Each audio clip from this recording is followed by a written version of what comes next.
আমি কেতিয়াবা কৰ্কট ৰোগত নিৰাময় কৰো নেকি? এই প্ৰশ্নটো সৰল যেন লাগে কিন্তু উত্তৰটো যথেষ্ট জটিল। তো আজিৰ এই ভিডিঅ'টোত এই ফ্যাক্টৰ কথা কম আৰু সকলো বন্ধু-বান্ধৱীক আমাৰ ইউটিউব চেনেললৈ স্বাগতম জনাইছো। আমি কেতিয়াবা কৰ্কট ৰোগত নিৰাময় কৰো নেকি? প্ৰথমতে কৰ্কট ৰোগৰ কেৱল এটা ৰোগ নহয়, 100ৰো অধিক বিভিন্ন প্ৰকাৰৰ কৰ্কট ৰোগ আছে। প্ৰতিটো তেওঁলোকৰ নিজা প্ৰত্যাহ্বান আছে। আমেৰিকান কৰ্কট সমাজৰ মতে কেৱল 2017 চনত 1,678,780টা কৰ্কট ৰোগ ধৰা পৰিছে। ইতিমধ্যে ইয়াৰ অৰ্থ হৈছে এটা চিকিৎসাই কেতিয়াও সকলো ধৰণৰ কৰ্কট ৰোগ নিৰাময় কৰিব পাৰে। তাৰ সম্ভাৱনা অত্যন্ত কম। প্ৰতিজন ব্যক্তিৰ কৰ্কট ৰোগৰ পৃথক যাৰ ফলত টিউমাৰবোৰ আঙুলিৰ ছাপৰ দৰে অন্যান্য হয়।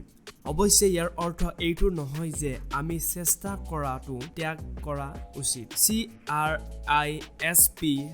দৰে জৈৱ ঔষধৰ বহুতো অগ্ৰগতিয়ে বিজ্ঞানীসকলৰ নিগনিৰ জিনম সম্পাদনা কৰিবলৈ অনুমতি দিছে। তেওঁলোকৰ ৰোগৰ প্ৰতিৰোধ কোষবোৰ কৰ্কট ৰোগৰ কোষবোৰ ধ্বংস কৰিবলৈ আনুবংশিকভাৱে প্ৰস্তুত কৰা হয়। এক নিৰ্দিষ্ট প্ৰকাৰৰ কৰ্কট ৰোগৰ আক্ৰান্ত লোকসকলৰ বাবে এক ভাল চিকিৎসা বিকল্প হ'ব পাৰে, যাক মাইলোমা বুলি কোৱা হয়, ৰক্ত প্লাজমা কোষ প্ৰভাৱিত কৰা। কিছুমান কৰ্কট ৰোগ ইতিমধ্যে আৰোগ্য হৈছে, যাৰ ভিতৰত আছে প্ৰষ্টেট, টেষ্টিকুলাৰ মেলানোমা, থাইৰয়ড আৰু স্তন কৰ্কট প্ৰাৰম্ভিক পৰ্যায়, আৰু যিবোৰ আৰোগ্য কৰিব নোৱাৰি। চিকিৎসাই ৰোগটো নিয়ন্ত্ৰণ কৰাত সহায় কৰিব পাৰে, ৰোগীসকলৰ অতিৰিক্ত মূল্যৱান সময় প্ৰদান কৰিব পাৰে।